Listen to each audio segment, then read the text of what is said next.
Samantala, hangad ni Vice President Jejomar Binay ang pagpapabilis ng proseso ng kaso ng PDAF scam. Pinabulaanan naman ni Agriculture Secretary Proceso Alcala at dating Senador Nene Pimentel ang pagkakasangkot nila sa nasabing anomalya. Nag-uulat si Noel Perfecto live via phone patch. Noel, magandang hapon. Maraming salamat, JC. Tama ka diyan sa katatapos lamang na interview natin sa pangalawang Pangulo ng Bansa. Marahil sinabi na sana ay matapos na o mapabilis pa ang investigasyon sa proseso ng ginagawang pagbubulgar nitong mga sangkot sa naturang Napoles list. Aniya, habang tumatagal ay lalo lamang nangangambang ang mga sambayanan hindi sa mga pangalan na naglalabasan. Partikular, aniya, itong mga hindi dapat mailagay ay biglang nailalagay sa listahan.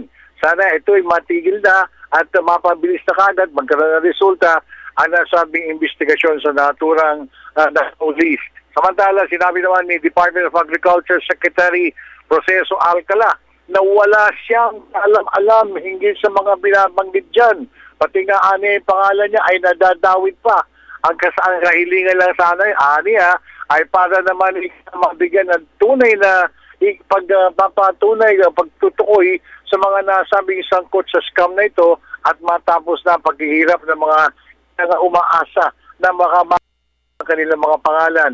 Sa panig naman ng dating senador na si Nene Pimentel, sabi nga niya bakit pati siya ay sinali pa sa naturang Napoles samantalang hindi niya kilala si Ben Orluy, hindi niya kilala si Janet Lim Napoles at lahat ng mga naglalabasan niyan aniya ay gawa-gawa lamang ng mga taong nais guluhin ang nasabing investigasyon. Yung muna ulat, kasama pa rin si Ricky Reyes at si Noel Cruz, Noel Perfecto Television ng Bayan.